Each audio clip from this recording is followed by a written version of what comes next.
வணக்கம் மேம்.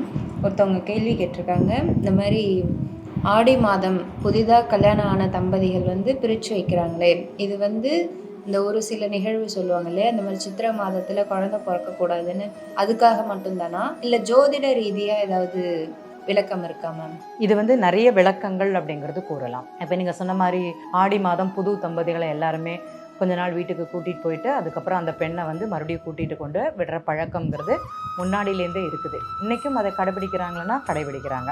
அது ஒரு சம்பிரதாயமாக சடங்காக அப்படிங்கிறது பண்ணுறாங்க. இப்போ நம்ம வீடுகள்லாம் ஒரு தலை தீபாவளி, தலைச்சீர் பொங்கல் அப்படி மாதிரி நிகழ்வுகள் நடக்கிற மாதிரி இந்த ஆடி மாதத்தையும் இன்றளவும் கடைபிடிக்கக்கூடிய குடும்பங்கள் இருக்குதான் செய்யுது. இதை எல்லா இடங்கள்லையும் நடக்குது. நீங்கள் சொல்கிற மாதிரி அதோட காரணம் அப்படிங்கிறது, இந்த ஆடி மாதத்தில் கணவன் மனைவி இணைஞ்சாங்கன்னா சித்திரை மாதத்தில் குழந்தை பிறக்கும்னு சொல்லுவாங்க. இந்த சித்திரை மாதத்தில் அந்த வெக்கை காற்று அதிகமாக இருக்கிறதுனால அந்த உடல் சூடு அப்படிங்கிறது அதிகமாகி இந்த குழந்தைகளுக்கு நோய் தொற்று, அந்த நோய் எதிர்ப்பு சக்தி அப்படிங்கிறது அந்த பெற்றோர்களுக்கும் அந்த குழந்தைகளுக்கும் அந்த பெண்ணிற்கும் இருக்காது அப்படிங்கிறத தவிர்க்கிறதுக்காக ஒரு காரணம் அப்படிங்கிறது சொல்லலாம். ஜோதிட ரீதியாக பார்த்திங்கன்னா பொதுவாகவே இந்த ஆடி மாதத்தில் சூரிய பகவான் சொல்லக்கூடிய கிரகம், இந்த சிம்ம லக்னத்திற்கு அதிபதின்னு சொல்லக்கூடிய சூரிய பகவான் கடகராசியில் அமர்ந்திருப்பார். தன்னுடைய வீட்டிற்கு 12ஆம் பாவகத்தில் அவர் அந்த பயணம் செய்யக்கூடிய அந்த 30 நாட்களில், இப்போ சூரியன் அப்படிங்கிறது நெருப்பு, அந்த நெருப்பு நீர் ராசியில் இருக்குது. நீர் ராசியில் இருக்கும்போது எப்படி இருக்கும்னு பார்த்துக்கோங்க. இந்த குழந்தையை கொடுக்கக்கூடிய ஒரு தன்மை அப்படிங்கிறது ஒரு ஆணிற்கு மட்டுமே. அந்த ஆண் அப்படிங்கிறது இந்த குழந்தைய பாக்கியம்ங்கிறது வீரியத்தன்மைன்னு சொல்லுவோம்.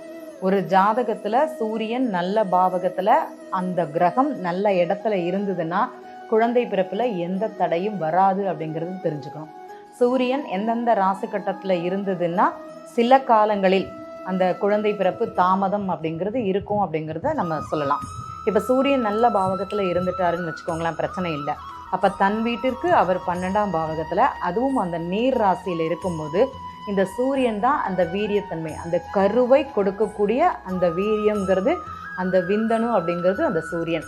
அது நெருப்பு, அது நீர் ராசியில் இருக்கும்போது அது பலம் இல்லாத ஒரு தன்மையைங்கிறது அங்கே கொடுக்கும். நெருப்பு கிரகம் நீரில் இருந்தால் எப்படி இருக்கும், அது கொதித்து அடங்கி விடும்னு சொல்லலாம். இப்போ நம்ம ஒரு கறிக்கட்டையை நல்லா சூடாக்கிட்டு அதில் ஒரு கிளாஸ் தண்ணியில் போட்டு வச்சோன்னா எப்படி இருக்கும், அது விந்துங்கிறது நீர்த்து போன விந்துன்னு சொல்லுவோம், பலம் இல்லாத விந்துன்னு சொல்லுவோம். அப்போ அந்த குழந்தை அந்த காலகட்டத்தில் உருவாகக்கூடிய கருங்கிறது குழந்தைக்கு இம்யூனிட்டி பவர் இருக்காது. அந்த குழந்தைகளுடைய வளர்ச்சி அப்படிங்கிறது ரொம்ப கம்மியாக இருக்கும். சில குழந்தைகளுக்கு இந்த குறை பிரசவமாக இருக்கும், ஊனம் குறைகளோட ஏதோ ஒரு இதோட பிறக்கக்கூடிய ஒரு தன்மை அப்படிங்கிறது இந்த சித்திரை மாதத்தில் இருக்குமானா இருக்கும். அதற்கும் அங்கே நோய் தொற்று அப்படிங்கிறது ஒரு அந்த காற்று, அந்த மழை, அதோட ஒரு தன்மை அங்கே இருக்குமானா கண்டிப்பாக இருக்கும். அதனால தான் இந்த திருமணமான தம்பதிகளுக்கு இந்த சித்திரை மாதத்தில் அந்த பொன் குழந்தைகளை வீட்டில் போய் விட்டுட்டு இத்தனை நாட்கள் கழித்து திருப்பி கூட்டிகிட்டு வர ஒரு பழக்கம் அப்படிங்கிறது முன்னோர்கள் காலத்துலேருந்தே இருந்து வருது.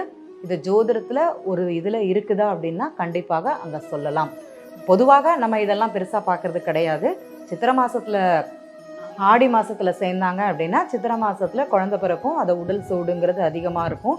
வெயில்னால அந்த குழந்தைகளுக்கு அந்த வெக்கை நோய், அம்மை தொற்று, அது மாதிரி நோய் தாக்கம்ங்கிறது அதிகமாக இருக்கும் அப்படிங்கிறது பொதுவான தகவல். ஆனால் குழந்தை நல்ல ஆரோக்கியமாகவும் நோய் நொடி இல்லாமலும் பிறக்கணும் அப்படிங்கிறது இதோட இன்னொரு பக்கத்தை ஒரு ஆய்வு அப்படிங்கிறத இந்த இடத்துல பதிவு பண்ணிக்கிறேன். நன்றிம்மா.